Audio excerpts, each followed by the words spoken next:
Hello friends, Assalamu alaikum. Welcome to Momlicious Recipe. Momlicious Recipe la இன்னைக்கு ஈவினிங்ல இருந்து dinner வரைக்கும் ஒரு குட்டி vlog மாதிரி நான் இன்னைக்கு உங்களுக்கு பிரசன்ட் பண்ணியிருக்கேன். அது கூடவே டின்னருக்கு நான் ப்ரிப்பேர் பண்ண கார சட்னியோட ரெசிபியும் அட்டாச் பண்ணியிருக்கேன். ரீசெண்டாக நான் இந்தோனேஷியா பின்தான் ரிசார்ட்டோட vlog போட்டதுக்கு அப்புறமா பீச் போகணுன்ட்டு ஆசையாக இருந்துச்சு. ஸோ அதனால் ஒரு ஈவினிங் டைமில் கிட்ஸோட பீச் போயிருந்தேன். மாஸ்கெல்லாம் போட்டுட்டு பீச்சில் ரொம்ப நேரம் நிற்கவே முடியல, ரொம்ப சூடாக இருந்துச்சு. அது மட்டும் இல்லாமல் நம்ம பீச்சில் ட்ரிங்க்ஸோ சாப்பாடோ எதுவும் மாஸ்க் அவுத்துட்டுலாம் சாப்பிட முடியாது. ஸோ கொஞ்ச நேரம் பீச்சில் இருந்துட்டு உடனே வீட்டுக்கு வந்துட்டோம்.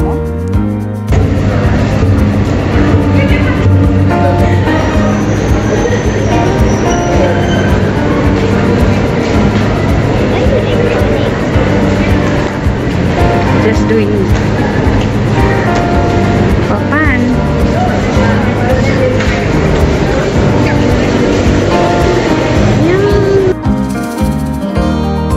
நாங்கள் போன பீச் ஒரு குட்டி பீச் தான், வீட்டுக்கு கிட்டக்கவே இருக்குது. கொஞ்ச நேரம் மட்டும் பீச்சில் ரிலாக்ஸாக டைம் ஸ்பெண்ட் பண்ணிவிட்டு திருப்பி நாங்கள் வீட்டுக்கு கிளம்பிட்டோம்.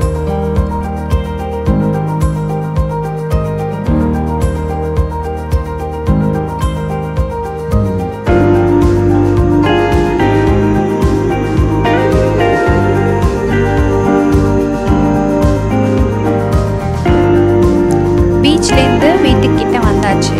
வீட்டுக்கு கீழே பார்த்தீங்கன்னா ஐஸ்கிரீம் வண்டி நின்றுச்சு. பீச்லேருந்து தாகமாக வந்ததுக்கும் ஐஸ்கிரீம் வண்டியை பார்த்த உடனே ரொம்பவே எக்ஸைட்டடாக ஐஸ்கிரீம் வண்டிக்கிட்ட போய் உடனே ஆர்டர் பண்ணிட்டாங்க 2 பேரும். இப்போ நம்ம ஐஸ்கிரீம் வாங்கிட்டு வீட்டுக்கு மேலே போயிட்டு நம்ம டின்னர் ரெசிபி எப்படி செய்யணுங்கிறத பார்க்கலாம்.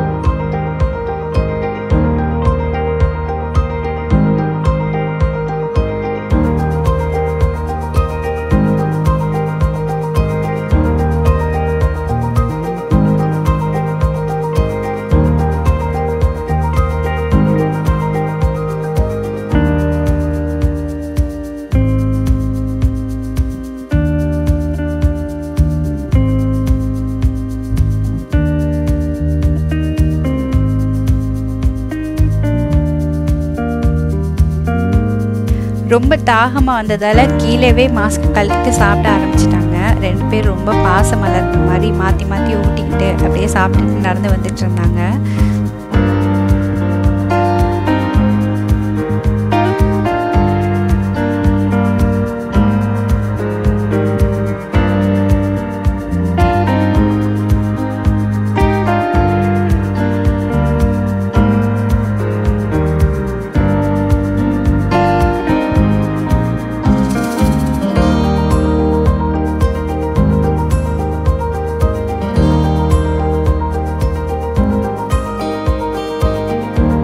மாம்லிஷியஸ் ரெசிபியில் இன்றைக்கி ரொம்பவே சிம்பிளான ஒரு டிஷ் தான் உங்கள்கிட்ட ஷேர் பண்ண போகிறேன்.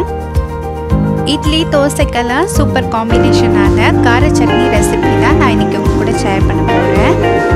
சுட சுட இட்லி கூட நல்லா ஃப்ளேவர்ஃபுல்லான இந்த கார சட்னி வச்சு சாப்பிட்டிங்கன்னா வேறு லெவலில் இருக்கும். வாங்க நான் எப்படி கார சட்னி செய்கிறேன்னு உங்களுக்கு காமிக்கிறேன். சட்னிக்கு பூண்டு, சின்ன வெங்காயம், பெரிய வெங்காயம், தக்காளி எல்லாமே நான் உரித்து ரெடி பண்ணி வச்சுருக்கேன். பூண்டும் சின்ன வெங்காயமும் கொஞ்சம் நிறையாவே எடுத்துக்கோங்க. ஒரு கை ஃபுல்லாக பூண்டு சின்ன வெங்காயம் எடுத்து வச்சுக்கோங்க. ஒரு சின்ன குட்டி வெங்காயமாக பெரிய வெங்காயத்தில் 1, அதுக்கப்புறம் 2.5 தக்காளி கிட்ட எடுத்து வச்சுருக்கேன். வெங்காயத்தோட அளவுக்கு தகுந்த மாதிரி தக்காளி எடுத்துக்கோங்க. முதல்ல ஒரு பேனை சூடு பண்ணி அதில் நல்லெண்ணெய் விட்டுருக்கேன். நல்லெண்ணெய் சேர்த்து செஞ்சிங்கன்னா ரொம்பவே ஃப்ளேவர்ஃபுல்லாக இருக்கும். அதில் ஒரு 1.5 டேபிள் ஸ்பூன் அளவு வெள்ளை உளுந்து சேர்த்து நல்லா பொன்னிறமாக இந்த உளுந்தை வறுத்து எடுத்துக்கலாம்.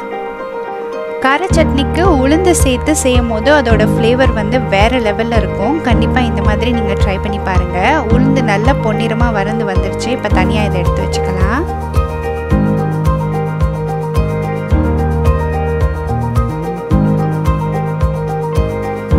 கடுகு வறுத்த அதே எண்ணெயிலேயே ஒரு 1/4 டீஸ்பூன் கடுகு, அதுக்கப்புறம் ஒரு 10 காஞ்ச மிளகாய் சேர்க்குறேன். இது வந்து காரம் இல்லாத மிளகாய் தான். நீங்கள் காரமெல்லாம் மிளகாய் சேர்த்திங்கன்னா உங்கள் காரத்துக்கு தகுந்த மாதிரி மிளகாய் சேர்த்துக்கோங்க. மிளகாய் சேர்த்தோன்னா மிளகாய் பார்த்தீங்கன்னா அப்படியே நல்லா உப்பி உப்பி வரும். அந்த மாதிரி ஆனதுக்கப்புறம் கருவேப்பிலை சேர்த்து அதையும் நல்லா பொரிய விட்டுக்கலாம். கருவேப்பிலை பொரிஞ்சதுக்கப்புறமா நம்ம கட் பண்ணி ரெடி பண்ணி வச்சுருக்க பூண்டையும் சேர்த்து லைட்டாக வதக்கி விட்டுக்கோங்க. நல்லா பூண்டெல்லாம் வதங்கணும்னு தேவையில்லை. லைட்டாக வதங்கினதுக்கப்புறமா வெங்காயத்தை சேர்த்துருங்க.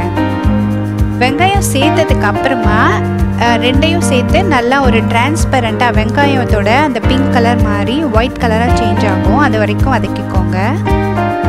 இப்போ பார்த்தீங்கன்னா தெரியும், அங்கங்கே ப்ரௌன் கலராக வெங்காயத்தோட கலர் நல்லா ஒயிட்டாக சேஞ்ச் ஆகியிருக்கு. இந்த அளவுக்கு வதங்கினதுக்கப்புறம் வெங்காயத்தை கொஞ்சம் குட்டி குட்டியாக ஸ்லைஸாக கட் பண்ணி சேர்த்துக்கோங்க. வெங்காயத்தை சின்ன சின்னதாக கட் பண்ணி சேர்த்துக்கிட்டிங்கன்னா சீக்கிரமாக மசிஞ்சிரும்.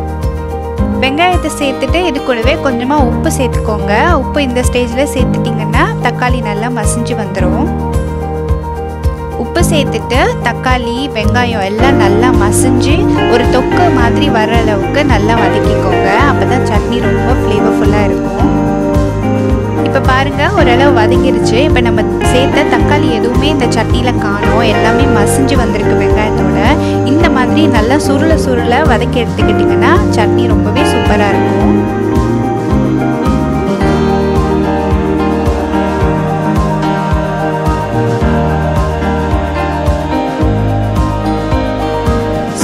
வதங்கி வந்துருச்சு. இப்போ நம்ம பொரிச்சு எடுத்து வச்சுருந்த உளுந்தையும் சேர்த்து நல்லா மிக்ஸ் பண்ணி விட்டதுக்கு அப்புறமா இதை நல்லா ஆறட்டும். ஆறினதுக்கு அப்புறமா மிக்ஸி ஜாரில் சேர்த்து அரைச்சிக்கலாம். சட்னி ஆறுறதுக்குள்ளே ஒரு பக்கமாக நான் சுட சுட இட்லி ஊற்றிட்டுருக்கேன்.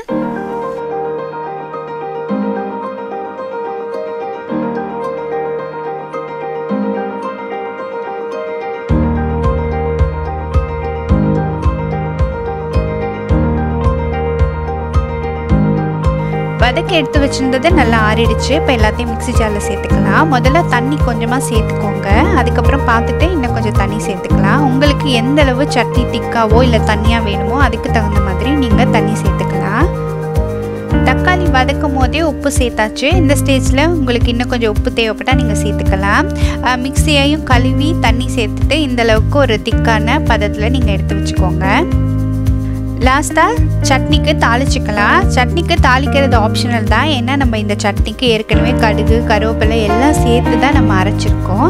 ஸோ உங்களுக்கு தேவைப்பட்டால் நீங்கள் தாளிச்சிக்கோங்க. தாளிக்கும் போது கொஞ்சம் ஒரு டேபிள் ஸ்பூன் நல்லெண்ணெயில் கடுகும் கருவேப்பிலையும் போட்டு வதக்கிட்டு நீங்கள் சட்னி மேலே சேர்த்துக்கோங்க. நான் இப்போ டின்னர் சாப்பிட போகிறேன். நல்ல மல்லிப்பூ மாதிரி சாஃப்டான இட்லி கூட நல்ல காரமான சூப்பர் டெலிஷியஸான நம்ம ரெடி பண்ண கார சட்னி கூட வச்சு இட்லி சாப்பிட போகிறேன். நீங்களும் இந்த ரெசிபியை கண்டிப்பாக உங்கள் வீட்டில் ட்ரை பண்ணி பாருங்கள்.